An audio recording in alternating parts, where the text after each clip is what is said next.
Hello guys, so today we have small bits of virtual reality info, but we are packed with new games and updates for you since we just had the virtual reality showcase. So for those of you that missed that, to help you catch up with what's been going on and what games are coming out soon. And have any of you watched this? I'm oddly addicted, this is probably my 6th run through already. Anyway, it's VR time, enough chin wagging, let's get started.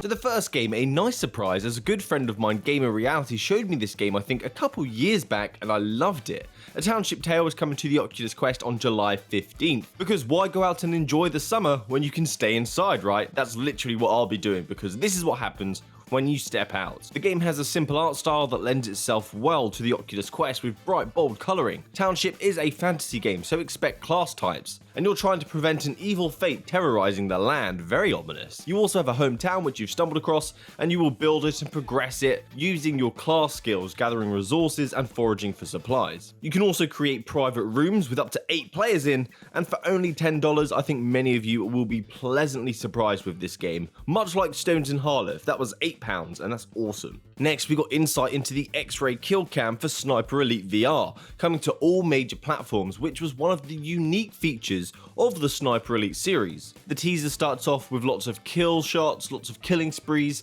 on the PC version of the game.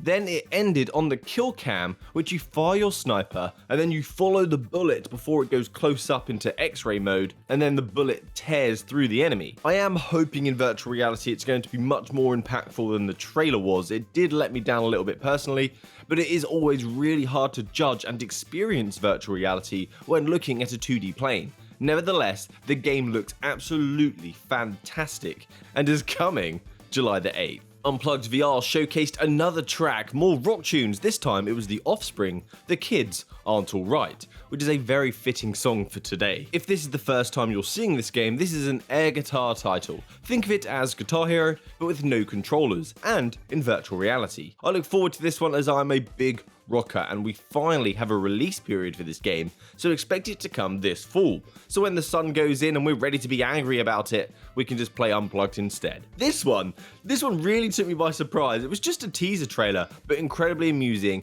and very, very hype. This is the Nerf Ultimate Championship, coming to virtual reality, the Oculus Quest, in 2022. And when I say Nerf Championships, I mean like the toy play guns. As expected, this game will be a multiplayer shooter where you will wield classic Nerf weapons. It's an online shooter, you know what to expect here, but this partnership with Hasbro to create a VR game with Nerf guns sounds like so much fun, a great little idea, and I hope that the Nerf name is not tarnished. And we get a light-hearted, fast-paced, stunning-looking game. Pistol Whip have a new style system, a way to let you adjust the gameplay with a preset that is a mix of a weapon type and different modifiers to change the style of play. The style preset will have an intensity rating, so if you're new you will know not to dive into something for an expert whipper.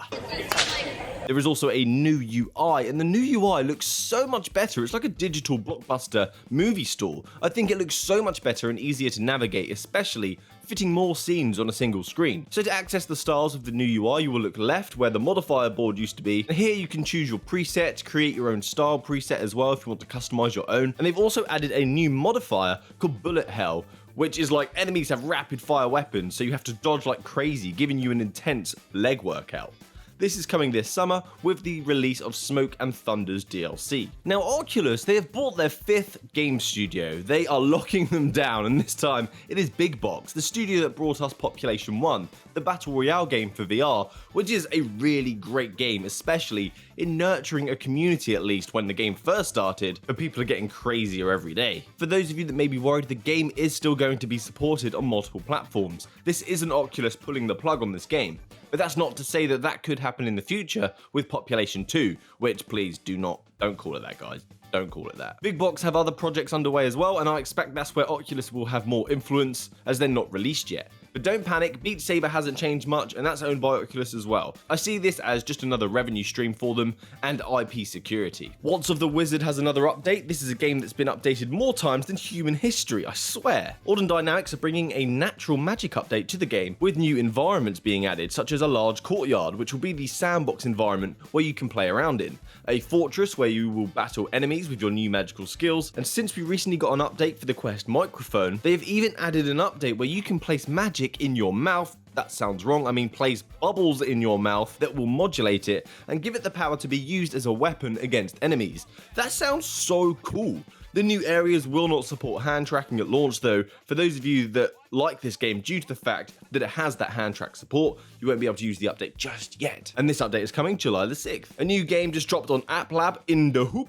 This game is nothing mind-blowing. It's a virtual reality version of a basketball arcade machine, which granted is fun in real life, but having no tangy ball or having the feedback from actually throwing something just seems off to me. But it does have some cool features, such as multiple environments. It's not just one court, it also has modifiers to change up the gameplay, with more to come in the future, and you can adjust your position from the net to make the shots even harder. But the icing on the cake for this game for me is that it supports hand tracking, so you don't need controllers, you can do your swan wrist remote free. And let's move on to some quick fire stories. Smash Drums is out on the 17th of June, the rhythm game where you of course smash drums. There are sweet environments, great tracks, but it's a really hard to master title for sure, so it can be very rewarding. Echo Season 2 started a week ago now with some cool new unlockables such as the Bug Booster, which it looks like is straight from a Power Rangers TV show. The premium pass does cost $10 though, but you can still enjoy the game without buying the pass and enjoy 120 Hz, let's not forget that. I Expect You to Die 2, which is going to be available to play as a demo during Steamfest, has got a release window,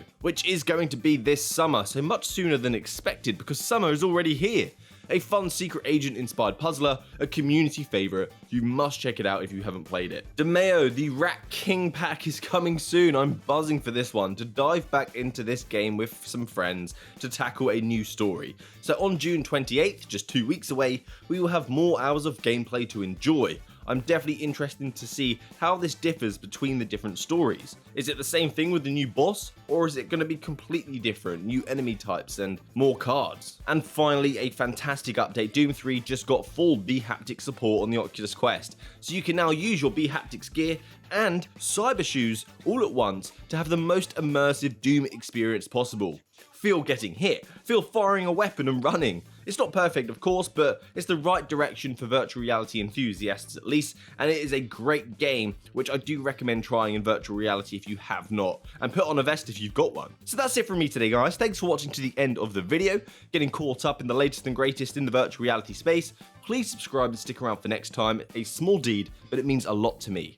So happy gaming guys, good day.